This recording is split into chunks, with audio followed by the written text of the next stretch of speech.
These three animals were born in the wild and never meant to cross paths with humans. But one small encounter changed everything. Every day when I go on my kayak, I know there's an otter named Leia waiting for me.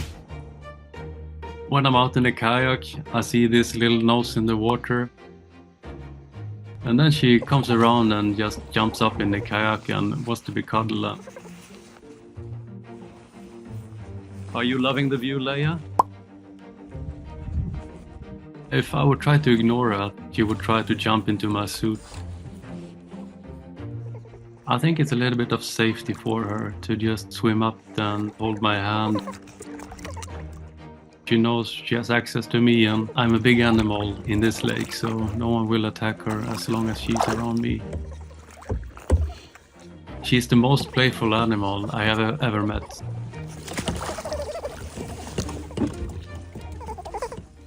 But it was a little bit of a struggle when we found her because I knew that she needed to help. The first time I met Leia was when I was out and walking in the forest. Then we suddenly heard a noise that we haven't heard before, and it sounded like some kind of distressed animal. And when we came closer, then we could see that it was actually a little small baby otter that was laying in this grass.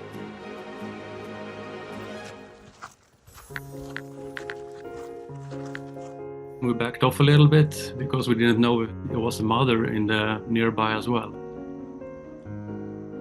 Then a friend of mine called, said that they found an otter at one of the major roads. So then we realized that we needed to start a retriever and help her with food and water. She was very small. The body of her was like a palm of my hand. And she hadn't any food or water for a long time, so she started to get very weak. So the first days was very much focused just to get her to start to drink and eat and make sure that she didn't have any wounds or anything else. But then also trying to get her a nest where she can feel secure and having a good sleep. Leia, are you ready to see your new nest? So we built a small nest for her where she could cuddle in. Then she also had this little baby bear as well, so she would feel like it was like a sibling to her. If she wants my attention, she will for sure make everything she can to get it. But otters, they have very thick fur, so they are not really made for being inside. So we needed to find a place outside where she could feel safe. Give her a try to thrive in the wild. The way to teach her to go back in the wild and be able to thrive was to give her access to all the things that the otter actually would have. And of course that is water. Leia is learning how to swim. So we needed to take small steps for her and start with this baby pool. And when she got confident with that, then we took her to the lake outside. It's okay, girl. We started to put a small little leash on her, just to be able to have some control of her if she got scared. Slowly, she figured out that this was not any problem for her. This is her an element.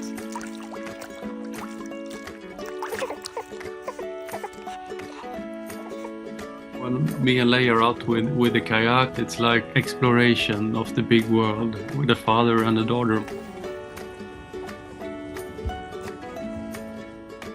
She will cuddle up and have a small nap in my knee. She sneaks up in my jacket and she sneaks up under this life vest. So I think the kayak was the most perfect way for her to interact with me.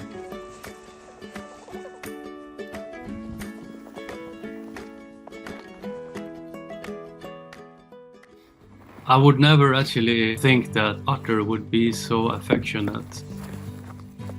When she comes back and just want to chill in the couch and cuddle with me.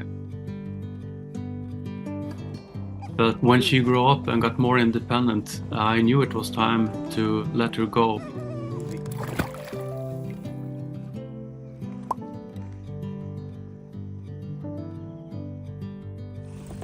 These last 2 years, she's been a very big part of my life. It's one of the greatest things we have here on Earth, is the interaction with animals. It's been completely amazing to have this time with Leia. Now meet Petunia, a wild beaver who loves to build indoor dams. Hi. Hi, sweetie. Hi, baby. Petunia was found alone in a field in North Mississippi. A kind person just so happened to see this tiny little thing sitting there. And they ended up waiting there the whole day for the mother, but she didn't show. She immediately called Paula Woodside and myself and said, "We have a baby beaver and you guys are the best people that we can think of to take care of the baby." And as soon as I got off the plane from Peru, I went and picked her up. Little Petunia has had a bottle and a bath and is taking a nap. What I first noticed when I looked at Petunia was that she still had a little bit of an umbilical scab. So I estimated her to only be a few days old at most. And that is the youngest, smallest beaver that I've ever received. And so for us, it means lots of holding, lots of bottle feedings. You want some more? No. Half the bottle's pretty good for you. No more right now? You don't even need to chew on my fingers. But the good part is, this little thing was so young and so tiny, there wasn't as much behavioral trauma as I've seen in the other beavers. When I first got her, we were bottle feeding throughout the day and night. And so it becomes sort of like a toddler phase. But beavers wean pretty quick, which is fortunate.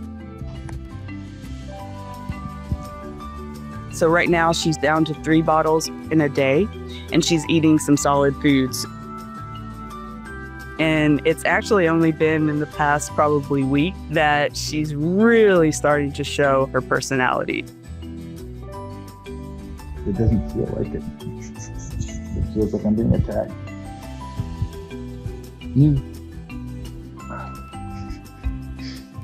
Ow! Ow!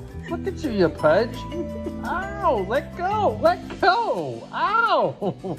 I think in her little mind it was, oh, okay, so this is what happens next in life. You know, I go into this house place and these people just hold me and take care of me. So she immediately was like, okay, your mom and family, I'm good.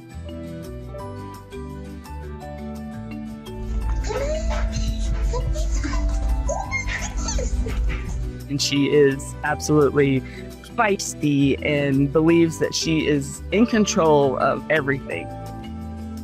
Petunia is learning to be demanding, which is what beavers do best. You can only have a little taste, baby. When she wants something, we'll start vocalizing. And those vocals can be anything from, I'm happy and I love being here with you, to, yeah, I am not happy right now. There's something I need and you should know what I need. Especially if I have her inside her little enclosure and she wants out, she's not shy about telling me I need out. I'm ready, I want a bottle now, I want food, I want you to play with me. And so I think that's one of their fun characteristics, is that they are very bossy and they are very, opinionated. So she's already starting to want to build a dam. He literally wants to wrestle. Already at this age? It's an instinct to gather things together and place them in what she feels is a safe space. What we have learned works really well for these baby beavers is a hallway. So we established the end of the hallway is the space. So we have all the toys and the blanket and the soft place. So she walks down towards the end, being all brave and bold, and then we'll get nervous and turn around and run back. You made it back. And so now I've placed items in the hallway further away. She believes she needs to go retrieve them and bring them back to the space. And it's a really great way for them to practice beaver behavior, which is bringing things back to their lodge. Perfect 10. All of our babies that we bring in and any beavers, the goal is release. That is always our goal. But it's a challenge in Mississippi because Mississippi classifies them as a nuisance, which makes it very, very tricky as a rehabber who wants to see these beavers be released to live their best wildlife. So we recently moved out into this country property so that we can release them right here on our property where we know that they're safe. And this, of course, is where I planned for Petunia to spend her days living her best and longest beaver life. So Petunia will be with me for at least 2 more years. I think if we all could just hug a baby beaver, we would have world peace. Petunia is a master of dance, and her sister Tulip loves to dance. My husband and I and my sons all of a sudden have found ourselves with a beaver in the house. She would come out of her kennel and go stand up and put her little paws up and make this really adorable little sound like, "Hey, Mom, can I come out?" It was just, too much cuteness even for me. She loved following me like a little puppy dog. We had quite a road ahead of us with Tulip. It was a group of construction workers working on electric poles. And Tulip crawled up on a man's boot and just sat there and was like, "I don't have a home." So this nice man picked up this tiny little fluff ball and brought it to the wonderful rehabilitator in North Mississippi. Oh, I got you. So cute. But it soon became apparent that Tulip was suffering with a lot more illness and issues. And because I am raising 2 healthy, well-adjusted beavers, she sent Tulip down to Woodside and myself. Go get you something to eat. When she arrived, she was incredibly tiny because she had spent her entire little first part of life trying to just survive, fighting off illnesses. And so when we first got her, it was just 24-hour care.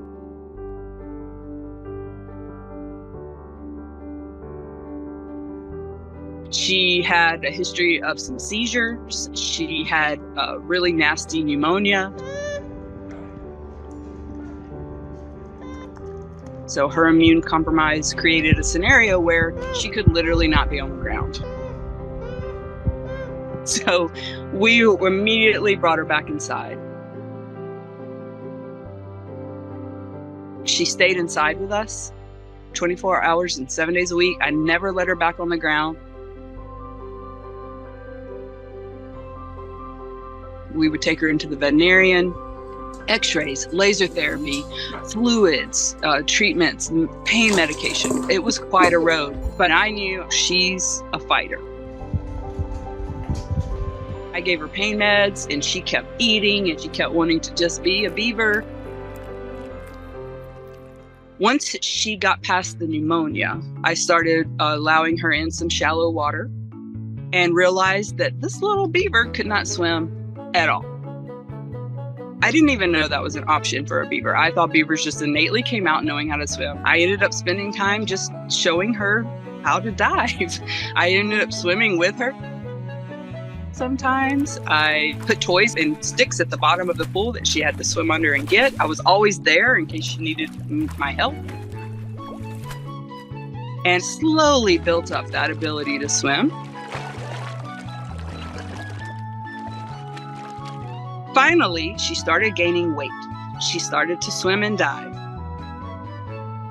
I knew she was getting better when, instead of needing to sleep so much, she started greeting me. That became something that gave me so much warmth and comfort, knowing that she was excited to play. It was a wonderful, wonderful day when I could actually let her back outside. That was like so much fun for her.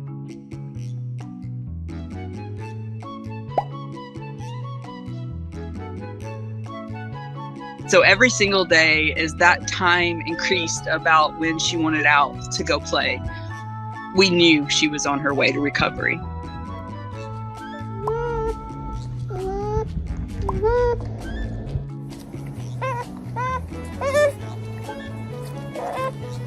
Is there a stick right there? Are you ready? Now, here's your sweet tater.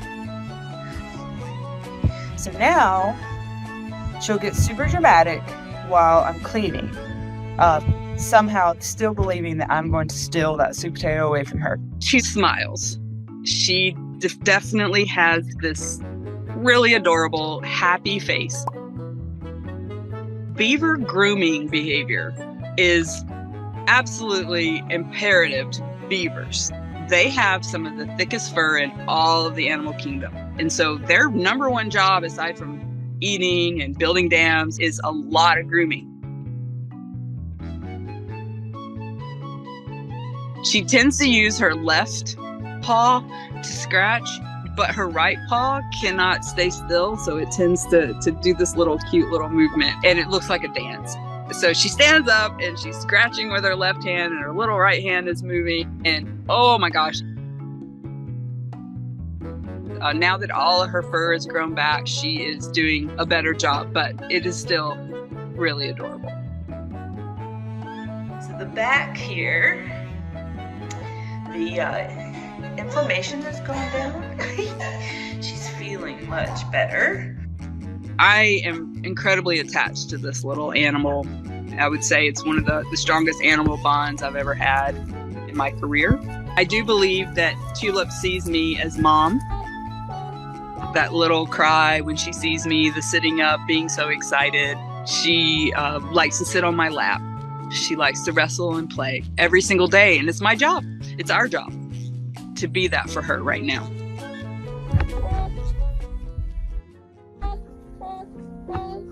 Obviously, I'm really bonded with Tulip, and it's not just me, it's my whole family, and it's really an amazing feeling to have an animal connection like that.